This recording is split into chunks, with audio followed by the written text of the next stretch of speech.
দেখুন দেখুন তৃণমূলের যে কর্মী বা সমর্থক যে খুন হয়েছে এবং উপপ্রধানের ভাই গ্রেপ্তার হয়েছে, পরিষ্কার বোঝা যাচ্ছে যেটা একটা গোষ্ঠীদ্বন্দ্ব। এবং এই গোষ্ঠীদ্বন্দ্বটা আপনারা যদি সরজমিনে তদন্ত করেন তাহলে দেখতে পাবেন এই পুরো গোষ্ঠীদ্বন্দ্বের মূলে হচ্ছে পয়সা। কে ওই এলাকা থেকে পয়সা কামাই করবে, পঞ্চায়েতে যে টাকা যাচ্ছে কেন্দ্র সরকারের টাকা, 15 ফিনান্স কমিশনের টাকা এবং ওর সাথে সাথে প্রধানমন্ত্রী সড়ক যোজনার টাকা এবং অন্যান্য টাকা যা আসে, অর্থ যা আসে, এই অর্থ লুট কে করবে এই নিয়ে লড়াই। তার ফলে প্রত্যেক জায়গায় তৃণমূলের মধ্যে গোষ্ঠীদ্বন্দ্ব হচ্ছে। এরাই ভোটের সময় আবার এক হয়ে যায়, এক হয়ে বিজেপির উপরে হামলা করে, বিজেপির লোকেদেরকে মারে। কারণ এরা জানে যে যদি একবার আমরা ক্ষমতা থেকে সরে যাই তাহলে পেটে আর ভাত জুটবে না, পেটে ভাত জুটবে না এবং এলাকার মানুষ লাঠি দিয়ে মেরে এলাকা ছাড়া করবে।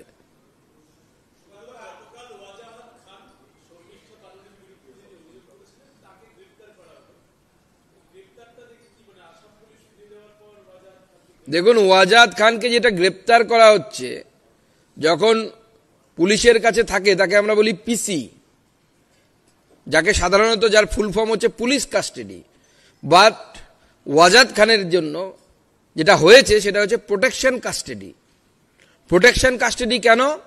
যাতে আসাম পুলিশ বা তার বিরুদ্ধে হরিয়ানাতেও নাকি এফআইআর হয়েছে এরকম আমরা খবর পাচ্ছি, তারা যেন ওয়াজাদ খানকে ধরে নিয়ে যেতে না পারে। তবে ওয়াজাদ খানকে আমি নিশ্চিত থাকতে বলবো, আমি আগামীকালই আসাম যাচ্ছি, আমারও দায়িত্ব আছে প্রেস কনফারেন্স করার। আসামের মানুষের আক্রোশ আমি এখান থেকেও কিছুটা বুঝতে পেরেছি। ওয়াজাদ খানকে আজ না হয় কাল আসাম নিয়ে গিয়ে ট্রিটমেন্ট করা হবে এবং এমন ট্রিটমেন্ট করা হবে যে উনি আর জীবনে এই ধরনের পোস্ট করার সাহস দেখাতে পারবেন না, যেটা তিনি আমাদের মা কামাখ্যা নিয়ে করেছেন।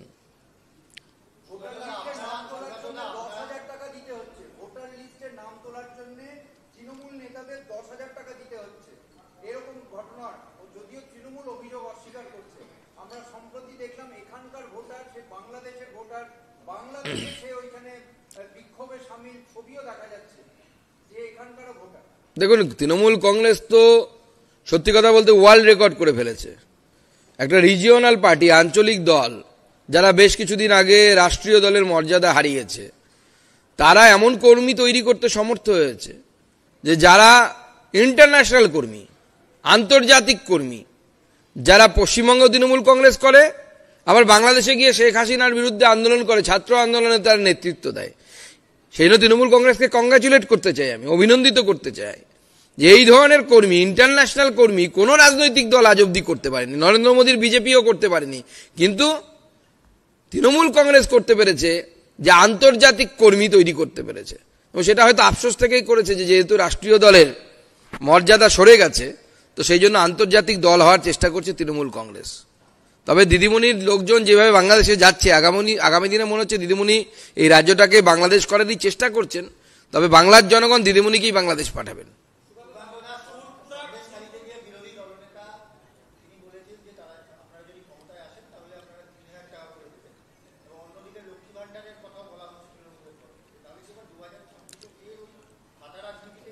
না, এটা আমরা আগেই ঘোষণা করেছি যে বিজেপি ক্ষমতায় এলে আমরা অন্নপূর্ণা ভান্ডার চালু করব এবং তাদের 3000 টাকা করে দেওয়ার ব্যবস্থা করব। এ নিয়ে বিরোধী দলনেতা বলেছেন, আমি বলেছি, বিরোধী দলনেতা এর আগেও বলেছেন ভাতা হবে, কিন্তু ভাতা থাকা মানে এই নয় যে আপনার কর্মসংস্থান হবে না, আপনার এসএসসি হবে না, এসএসসির পরীক্ষা হবে না। প্রতি বছর এসএসসির পরীক্ষা হবে এবং আমরা স্বচ্ছভাবে করব।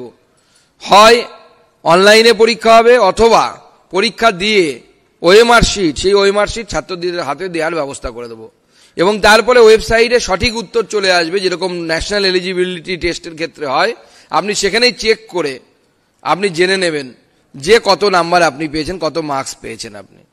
যেমন যেই অ্যাডভান্স, মানে এই সমস্ত পরীক্ষার ক্ষেত্রে, কেন্দ্র সরকারের পরীক্ষাগুলোর ক্ষেত্রে আমরা এই ধরনের পদক্ষেপ নিয়ে থাকি।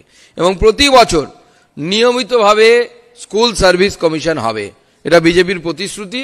আমরা আমাদের নির্বাচনী ইস্তাহার, যাকে আমরা সংকল্পপত্র বলি, সেই সংকল্পপত্র যখন বেরোবে তাতে আমরা স্পষ্টভাবে সেটা উল্লেখ করব।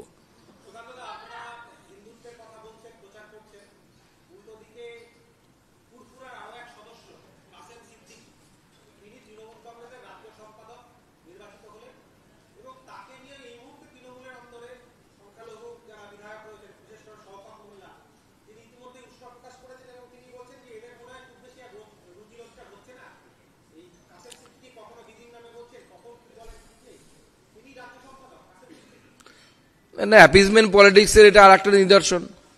কাসেম সিদ্দিকী ফুরফুরা শরীফের কি জাদা বলে, ওদের পীর জাদা না কি বলে টলে যেন ওদের, তো হতে পারেন সেটা, কিন্তু তার রাজনৈতিক কি ব্যাকগ্রাউন্ড কি, তিনি রাজনীতি কোথায় করতেন?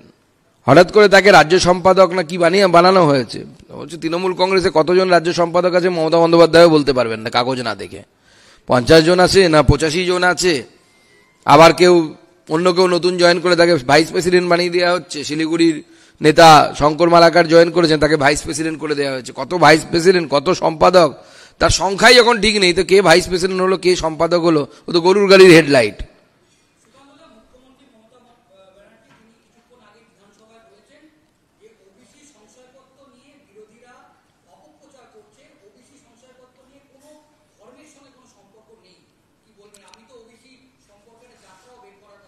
না, ওবিসির সাথে ধর্মের সম্পর্ক থাকার কথা না তো। এই ব্যাকওয়ার্ড ক্লাস কেন কেন এই SC ST রিজার্ভেশন দেয়া হয়? এই সম্প্রদায়গুলোর উপর কোনো এক সময় অত্যাচার হয়েছে কাস্টিজমের বেসিসে, কাস্টের ভিত্তিতে। তো সেই ধর্মের লোকেরা যারা বলে যে আমাদের মধ্যে কোনো কাস্টিজম নেই, ভেদাভেদ নেই, তারা তো ওবিসিতে আসা উচিত না, SC-তে আসা উচিত না, ST-তে আসা উচিত না। যুক্তি তো তাই বলে, লজিক তো তাই বলে। কিন্তু মমতা বন্দ্যোপাধ্যায় যেভাবে OBC A এবং OBC B তৈরি করে OBC এর মধ্য দিয়ে মুসলিমদেরকে যেভাবে ঢুকিয়েছেন, এবং সব মুসলিম 2-4টে বাদ দিয়ে সমস্ত মুসলিমদেরকে তিনি OBC A তে ঢুকিয়ে দিয়েছেন। থানায় ঢুকিয়েছেন OBC এর রিজার্ভেশনে। প্রত্যেক জায়গায় মুসলিমদেরকে ঢোকানোর জন্য একটা চক্রান্ত মমতা বন্দ্যোপাধ্যায় সরকার লাস্ট 10 বছরের বেশি সময় ধরে করে গেছে, এবং সেই জন্য কোর্টের সামনে তারা সমস্যায় পড়েছে যে আপনি কিভাবে এত মুসলিম সম্প্রদায়ের মানুষকে OBC এতে ইনক্লুড করতে পারে, তার যুক্তি কি, তার লজিক কি, তার পিছনে আপনার রিসার্চ কোথায়? অথচ পশ্চিমবঙ্গের একটা বড় সমাজ, কৈবর্ত সমাজ, মাহেশ্য সমাজ, তারা OBCর বাইরে আছে, তাদের দাবি আছে। আমাদের কুর্মী ভাইদের দাবি আছে যে তারা ST হতে চায়। আর সবথেকে বড় কথা, রিজার্ভেশন যে পরিমাণ, সেই পরিমাণটাও তো অনেক কম। ST রিজার্ভেশন কম, OBC রিজার্ভেশনের সংখ্যা কম। গোটা ভারতবর্ষের নিরিখে যে পরিমাণ রিজার্ভেশন থাকার কথা, সেই পরিমাণ রিজার্ভেশন তো নেই এখানে পশ্চিমবঙ্গে। না, মমতা বন্দ্যোপাধ্যায় অ্যাপিজমেন্ট পলিটিক্সের রাজনীতি করছেন। ওনার কাজ OBC সম্প্রদায়ের, হিন্দুদের OBC যারা অ্যাকচুয়ালি প্রকৃত OBC যারা, তাদেরকে ক্যাটার করা বা তাদেরকে লাভ দেওয়া তার লক্ষ্য নয়। তার লক্ষ্য OBC এর মাধ্যমে মুসলিমদেরকে যেন তেন প্রকারেণ সরকারি চাকরিতে ঢোকানো। ঠিক যেভাবে 1946 সালে গ্রেট ক্যালকাটা কিলিংসের সময় বা তার আগে এই কলকাতা শহরে তৎকালীন মেয়র এবং তৎকালীন পশ্চিমবঙ্গের মুখ্যমন্ত্রী, মানে প্রধানমন্ত্রী বলা হতো তখন, সোহরাওয়ার্দী, শহীদ সাইদ সোহরাওয়ার্দী, তিনি করেছিলেন। এবং ইতিহাস আমাদেরকে স্মরণে রাখা উচিত। গ্রেট ক্যালকাটা কিলিংস হওয়ার আগে কলকাতার সমস্ত থানা, বেশিরভাগ থানার IC OC তৎকালীন যুগে যারা ছিলেন, তাদেরকে মুসলিম ধর্ম সম্প্রদায়ের মানুষকে আনা হয় সোহরাওয়ার্দীর দ্বারা। এবং তারপরে দাঙ্গার সময় কোনো পুলিশকে রাস্তায় দেখা যায়নি। ঠিক যেরকম এই মুর্শিদাবাদ দাঙ্গার সময় কোনো পুলিশকে হিন্দুদেরকে বাঁচাতে বেরিয়ে আসতে দেখা যায়নি। BSF গেছে, তারপরে হিন্দুরা বেঁচেছে।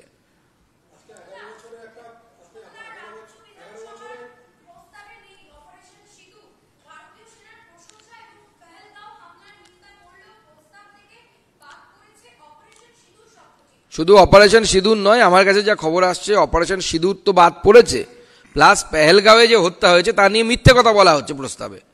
প্রস্তাবে বলা হচ্ছে এলোপাথারি গুলি চালানো হয়েছে। না, এলোপাথারি গুলি পেহেলগাঁওয়ে চালানো হয়নি, সিলেক্টিভ কিলিং হয়েছে। আমার কাছে যা খবর আছে যে প্রস্তাব পালিত হবে, আমি যেহেতু দেখার সুযোগ হয়নি, প্রস্তাব বিধানসভায় আসার আগে আমার কাছে খবর এসেছে যে ওখানে বলা হবে যে এলোপাথারি গুলি চালানো হয়েছে। এলোপাথারি গুলি চালানো হয়েছে নাকি পেহেলগাঁওয়ে? মাথার সিঁদুর দেখে নাম জিজ্ঞেস করে কিছু লোকের প্যান্ট খুলে চেক করা হয়েছে যে তাদের ধর্ম কি। শুনতে খারাপ লাগলেও এটাই সত্যি, এবং শাক দিয়ে মাছ ঢাকার চেষ্টা করা উচিত না। সত্যিটা সত্যির মতোই বলা উচিত। ধর্ম দেখে মারা হয়েছে, রিলিজিয়াস সিলেক্টিভ কিলিং, যেটা মুর্শিদাবাদেও হয়েছে। হরগোবিন্দ দাস, আমাদের চন্দন দাস, এরা অন্য কোনো কারণে মারা যায়নি, তৃণমূল করে না বলে মারা যায়নি, বা কারো বাড়িতে চুরি করতে গিয়ে মারা যায়নি, হিন্দু বলে মারা হয়েছে। পেহেলগাঁও তাই, যাদেরকে মারা হয়েছে তারা হিন্দু বলে তাদের জীবন নেওয়া হয়েছে। একজন শুধু মুসলিম মারা গেছে, একজন খ্রিস্টান বুঝতে পারেনি মারা গেছে। আর যে মুসলিম মারা গেছে, দ্যাট ইজ কোল্যাটারাল ড্যামেজ।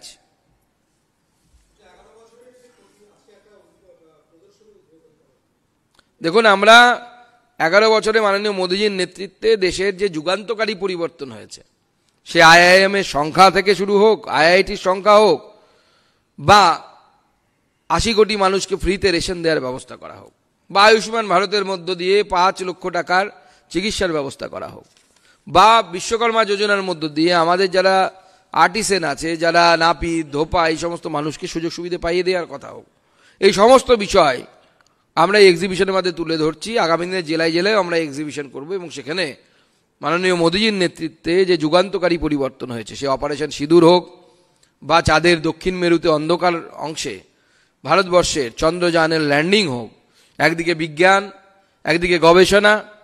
আমাদেরকে নিয়ে ক্রিটিসিজম করা হতো, বামপন্থীরা অনেক ক্রিটিসিজম করতো, যারা এখন জিরো হয়ে গেছে। এই মোদিজির আমলে ভারতবর্ষ সায়েন্টিফিক পাবলিকেশনে পৃথিবীর 4র্থতম দেশে পরিণত হয়েছে। ইনোভেশন ইন্ডেক্সে আমরা উপরের দিকে উঠছি। কোনো বামপন্থী শাসনে হয়নি ভারতবর্ষে, মোদিজির আমলে হয়েছে। আমাদের IITian মুখ্যমন্ত্রী, যিনি পরবর্তী সময়ে ভারতবর্ষের প্রতিরক্ষা মন্ত্রী হয়েছিলেন, তিনি গুরুত্ব বুঝে S-400 চুক্তি করেছিলেন মনোহর পারিকার, স্বর্গীয় মনোহর পারিকার। তার S-400 দিয়ে আমরা পাকিস্তানকে প্রতিহত করেছি। পাকিস্তান কেন, বিশ্বের তাবর তাবর শক্তিকে আমরা প্রতিহত করার মতো ক্ষমতা রাখি। এটা বিজেপি, এটা নরেন্দ্র মোদীর বিজেপি গোটা ভারতবর্ষ। এবং শুধু আমরা বলছি না, বিশ্ব ব্যাংক বলছে যে ভারতবর্ষ বিগত 10-12 বছরে 27 কোটি লোককে অতি দারিদ্র সীমার নিচ থেকে উপরে, এক্সট্রিম পভার্টি লাইন থেকে উপরে আমরা তুলেছি। এবং কোন সময় তুলেছি? যে সময় পভার্টি লাইন বা এক্সট্রিম পভার্টি লাইন, তার ডেফিনেশন অর্থাৎ সংজ্ঞা পরিবর্তিত হয়েছে। তারপরেও এত সংখ্যায় 22 এবং 23 এই 1 বছরে 5% লোককে, জনসংখ্যার, আমরা এক্সট্রিম পভার্টি লাইনের বাইরে আনতে পেরেছি। এই ক্রেডিট নরেন্দ্র মোদীর ক্রেডিট, মোদী ইকোনমিক্সের ক্রেডিট। তাবর নোবেলজয়ী বিজ্ঞানী যারা অর্থনীতিবিদ অনেকে আছেন, তারা পর্যন্ত এটা ঠাউর করতে পারেননি। এটা আমাদের জন্য গৌরব এবং অত্যন্ত আশার। এবং ভারতবর্ষ এইভাবে যদি এগিয়ে যায়, আগামী দিনে এগিয়ে যাবে, আমার বিশ্বাস নরেন্দ্র মোদীর নেতৃত্বে আমরা বিকশিত ভারত তৈরি করব।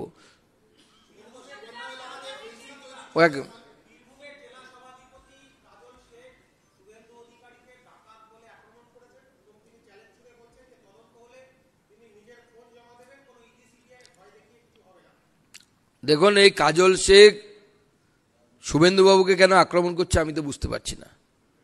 কারণ শুভেন্দুবাবুর থেকে যার যত বিপদ, বা বিজেপির থেকে কাজলবাবুর যত বিপদ, তার থেকে তো বড় বিপদ অনুব্রত মণ্ডলের থেকে। অনুব্রত মণ্ডল পিসির লোক, কাজল শেখ ভাইপোর লোক। পিসি গোল দেবে না ভাইপো গোল দেবে, এই চক্করে, এই দুই পক্ষের টানাটানিতে কাজল শেখ কবে কাজললতা হয়ে যাবে তখন বুঝতে পারবে। সেই সময় আসছে।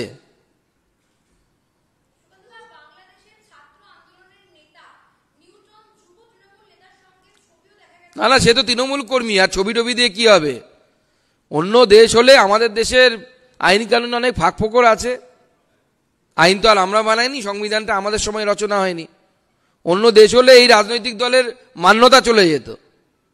যেভাবে ইন্টারন্যাশনাল কর্মী তৈরি করছে, এবং তৃণমূলও সত্যি ইনোভেশন তো পারে, পশ্চিমবঙ্গ ইনোভেশনের পেছনের দিকে যাচ্ছে, কিন্তু রাজনৈতিক ক্ষেত্রে ইনোভেশন একমাত্র তৃণমূলই পারে। এটা আন্তর্জাতিক কর্মী, এর আগে আন্তর্জাতিক প্রচারক, ভোটের প্রচারকে বাংলাদেশের সিনেমার চলচ্চিত্র অভিনেতাদেরকে তৃণমূল কংগ্রেস নামিয়েছিল। নির্বাচন কমিশনও অবাক হয়ে গেছিল যে আইনই নেই এরকম কোনো, যে যদি বাংলাদেশ থেকে বা অন্য কোনো দেশ থেকে সে প্রচার করে, তাকে আটকানোর জন্য কোনো ভারতবর্ষের নির্বাচন কমিশন ভাবে পর্যন্ত নিজে কি আইন আনবে, কি আইন থাকবে। আর আজকে দেখা যাচ্ছে যে তৃণমূল কংগ্রেস আন্তর্জাতিক দলে পরিণত হয়েছে, তাদের কর্মী বাংলাদেশেও আন্দোলন করছে, পশ্চিমবঙ্গেও আন্দোলন করছে।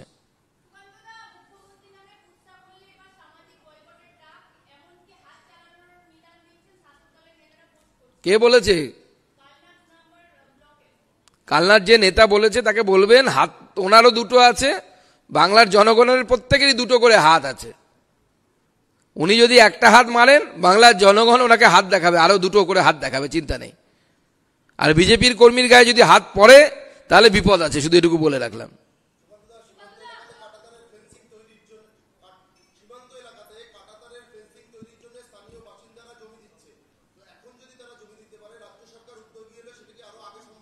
সম্ভব হতো তো, রাজ্য সরকার ইচ্ছে করে করেনি। রাজ্য সরকার ডেমোগ্রাফি চেঞ্জ করতে চায়, বাংলার জনবিন্যাস চেঞ্জ করতে চায়, পরিবর্তন করতে চায়। এটা তো আমি বহুবার বলছি। বাঙালির সামনে যে বিপদ অপেক্ষা করছে, 1947 সালে যে বিপদ অপেক্ষা করছিল, যে পশ্চিমবঙ্গ যদি না তৈরি হতো, আজকে মমতা বন্দ্যোপাধ্যায় হোক বা সুকান্ত মজুমদার হোক বা এখানে জ্যোতির্ময় সিং মাহাতো হোক বা অন্যান্যরা হোক, তারা অন্য রাজ্যে গিয়ে রিফিউজি হয়ে থাকতাম। ঠিক যেরকম আন্দামানে বাঙালিদেরকে থাকতে হয়, মধ্যপ্রদেশে থাকতে হয়, উত্তরপ্রদেশের পিলিভিটে থাকতে হয় রিফিউজি হয়ে, সেইভাবে থাকতে হতো।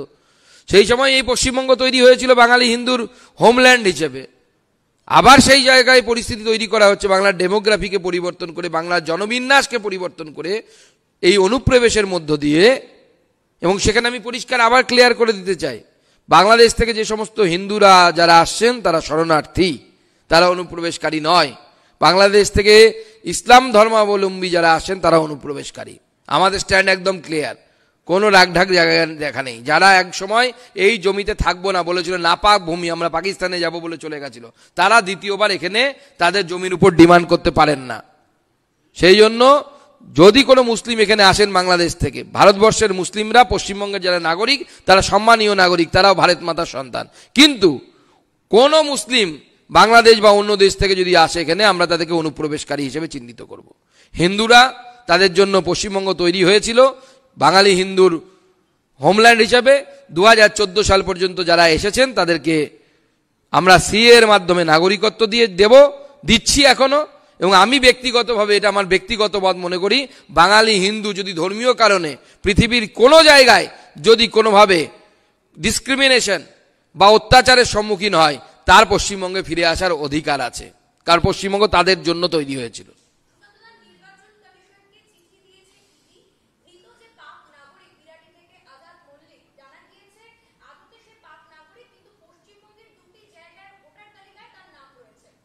দেখুন, এটা তো একটা ধরা পড়েছে, স্যাম্পল ধরা পড়েছে, এরকম বহু আছে। আমি যেহেতু বর্ডারিং ডিস্ট্রিক্টে থাকি, আমি জানি বাংলাদেশেও ভোট দেয়, আমার কনস্টিটিউয়েন্সিতেও ভোট দেয় এবং আমার বিপক্ষেই ভোট দেয়। এরকম প্রচুর মানুষ এরকম আছে। এবং এই দেশটার যেটা হওয়া উচিত ছিল, পৃথিবীর সব দেশের কাছে তথ্য আছে যে আমার নাগরিক কারা। ভারতবর্ষের শুরুতেই, স্বাধীনতার শুরুতেই এটা করা উচিত ছিল। বাংলাদেশের রেজিস্টার আছে যে তার নাগরিক কারা, আমেরিকার রেজিস্টার আছে তার নাগরিক কারা। একমাত্র ভারতবর্ষ একমাত্র দেশ যার কারা নাগরিক ভারতবর্ষের কাছে নেই। এবং এটা 75 বছরের আমাদের লিগাসি, আমরা কিছু করতে পারছি না। এনআরসির কথা শুনলে সবাই লাফাতে শুরু করে, অথচ বাংলাদেশেরও এনআরসি আছে, আমেরিকারও এনআরসি আছে, মুসলিম কান্ট্রিগুলোর এনআরসি আছে, সবার একটা রেজিস্টার আছে, একটা জাবদা খাতা আছে যার মধ্যে লেখা থাকে যে কারা তার নাগরিক। ভারতবর্ষের নেই, কে নাগরিক আমরাও জানি না। আপনি নাগরিক, আপনার কাছে নাগরিকত্বের কোনো প্রমাণ নেই যদি আপনার পাসপোর্ট না থাকে। ভোটার কার্ড নাগরিকত্বের প্রমাণ নয়, আধার কার্ড নাগরিকত্বের প্রমাণ নয়। আধার কার্ড কংগ্রেস আমলে চালু হয়েছে, তবুও তার নিচে লেখা আছে যে এটা আপনার পরিচয়, নাগরিকত্বের পরিচয়পত্র নহে। কেন? কারণ ভারতবর্ষের সাথে এই সমস্যাটা আছে। ভারতবর্ষের কারা সিটিজেন তার একটা, আমার মনে হয় যে একটা তার নথিবদ্ধ তার একটা ফর্ম থাকা উচিত, একটা রূপ থাকা উচিত।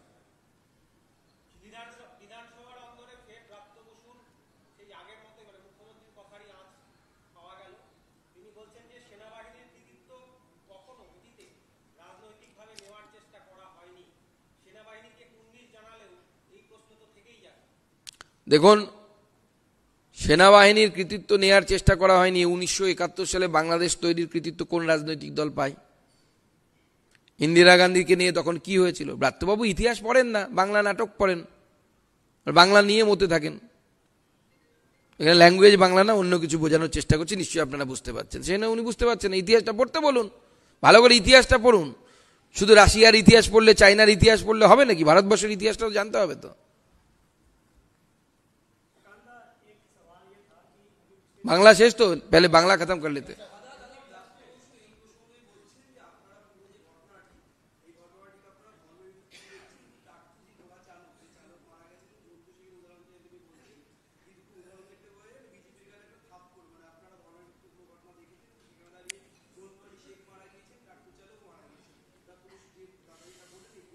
ব্রাত্য বসুর মতো লোকেরা সবসময় চেষ্টা করে কাকের মতো চোখ বন্ধ করে লুকিয়ে রাখবো যাতে খুঁজে না পায়। ব্রাত্য বসুর পূর্বপুরুষ আমি যতদূর জানি ওপার বাংলা থেকে পালিয়ে এসেছিলেন। কেন এসেছিলেন? 2 টাকা কেজি চাল খাবেন বলে? না সবুজ সাথী সাইকেল চালাবেন বলে? সৌগত রায়ের পূর্বপুরুষ ওপার বাংলা থেকে, মানে পূর্ব পাকিস্তান থেকে এপারে পালিয়ে এসেছিলেন। কেন এসেছিলেন? ধর্ম রক্ষার জন্য এসেছিলেন। লুকোনোর কি আছে? আমার পূর্বপুরুষ এসেছিল, কেন এসেছিল? দিদিমণি একটা সবুজ সাথী সাইকেল দেবে বলে আমাকে, না আমার মেয়েকে? তার জন্য তো আসেনি, ধর্ম বাঁচানোর জন্য এসেছিলাম। ওখানে ধর্ম জিজ্ঞেস করে করে গুলি চালানো হয়েছে। আর যে চালক মারা গেছে সে কি জন্য মারা গেছে সে ভালো করে পড়ুন, ঘটনা দেখুন, তাহলে বুঝতে পারবেন। অতদূর যাওয়ার কি দরকার? ওনাকে জিজ্ঞেস করুন না ব্রাত্য বসুকে, চন্দন দাস হরগোবিন্দ দাস কেন মারা গেছে? তৃণমূল করতো না বলে মেরে দিয়েছে? কেন মেরেছে চন্দন দাস হরগোবিন্দ দাসকে? কেন সেদিন বাড়িগুলো ভাঙা হয়েছিল মুর্শিদাবাদের? কতদিন বোকা বানাবেন? এই বুদ্ধিজীবীরা, ব্রাত্য বসুর মতো বুদ্ধিজীবীরা হচ্ছে সমাজের টিবি, ক্যান্সার। এরা মিথ্যে কথা বলে বলে বাঙালিকে তার যে ভবিষ্যৎ, আগামী দিনে যে বিপদ আসতে চলেছে, সেই বিপদ থেকে চোখ বন্ধ করে রেখেছেন। আজকে মুর্শিদাবাদে যাদেরকে বাড়ি ঘর ছেড়ে পালাতে হলো তারা বাঙালি না বাঙালি নয়। কেন বাংলা, এই পশ্চিমবঙ্গে বাঙালিদেরকে তাদের বাড়ি ঘর ছেড়ে পালাতে হবে? কেন তাদের মন্দির রক্ষিত হবে না?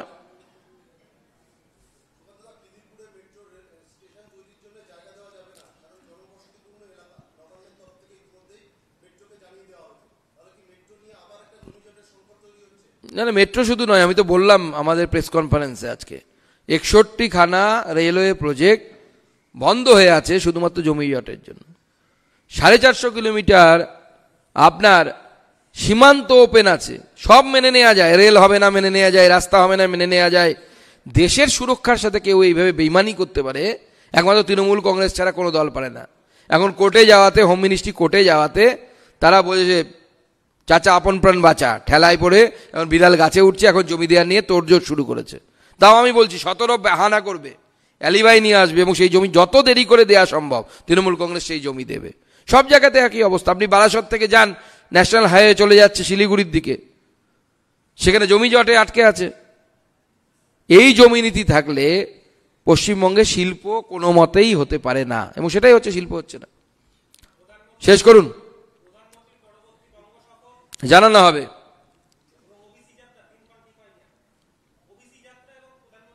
পরবর্তী সময় জানানো হবে। হিন্দি হিন্দি তো 2-3টে কোশ্চেন ব্যাস, যদি কেউ থাকে।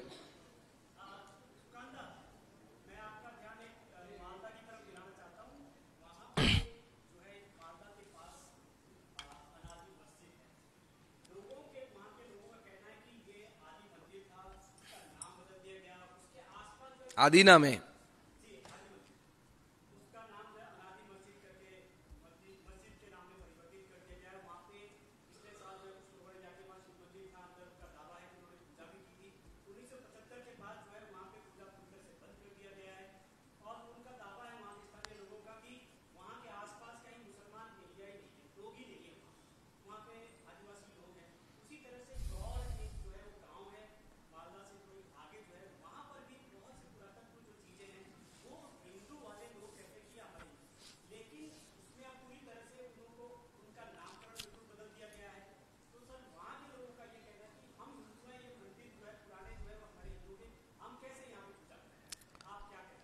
देखिए, अभी पूजा करने की व्यवस्था तो इसलिए नहीं है क्योंकि वो आर्कियोलॉजिकल साइट बन चुका है। आदीना मस्जिद में अगर जाएंगे, एक्चुअली वो मंदिर था, वो सबको पता है, क्योंकि वहां पे जाने से आपको शिवलिंग, टूटा हुआ शिवलिंग मिलेगा, बहुत जगह में विष्णु मूर्ति भी मिलेगा, टूटा हुआ सब मिलेगा।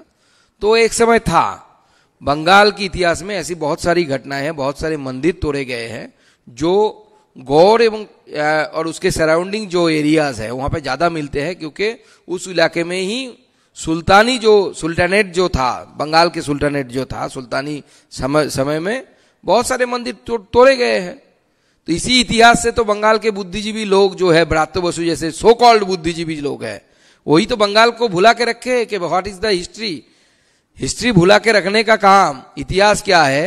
और जो जाति बोला जाता है, जो जाति अपना इतिहास को याद नहीं रखता, उस जाति को इतिहास भी अपने पन्ने पे स्थान नहीं देता। तो हमें अपनी इतिहास को याद रखना पड़ेगा, तभी बंगाली और बंगाल आने वाले समय में भी इसी तरीके से रह पाएगा लड़के।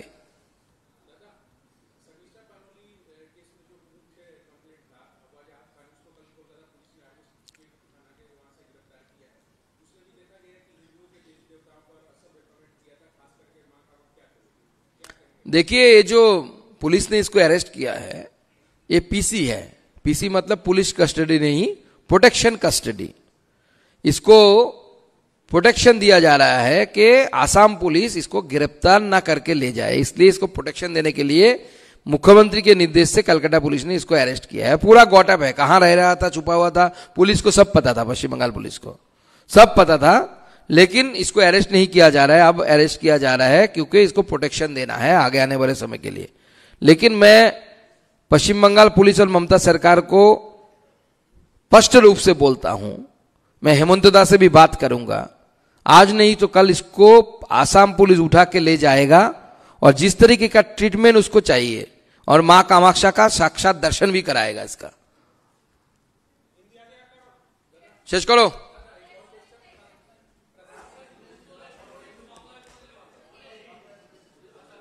হয়ে গেছে হয়ে গেছে।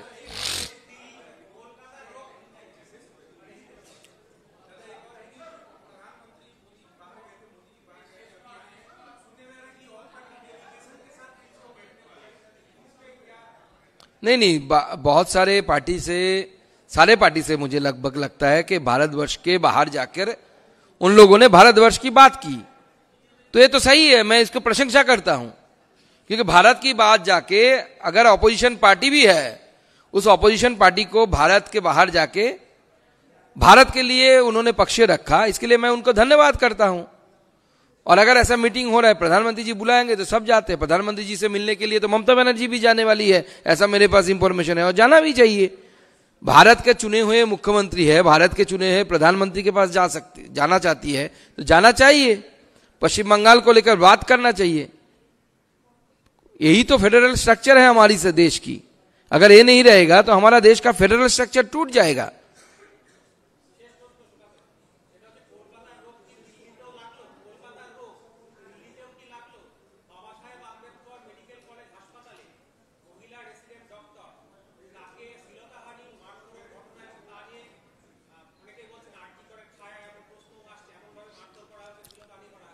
দেখুন, বিষয়টি যেহেতু আমার জানা নেই, আমি খুব বেশি বলতে পারবো না, শুধু এটুকু বলতে পারি যে যারা এই কাজ করেছে তাদের উপযুক্ত শাস্তি দেওয়ার ব্যবস্থা বিজেপির যে সরকার আছে ওখানে, আমাদের রেখা গুপ্তাজির সরকার, সেই সরকার কড়া হাতে করবে। এবং তখন যারা বলছেন যে আরজি করের ছায়া, তখন সেই ছায়া ভুলে মমতার মায়ায় পড়ে যাবেন, মানে মুখ্যমন্ত্রীর মায়ায় পড়ে যাবেন। ধন্যবাদ।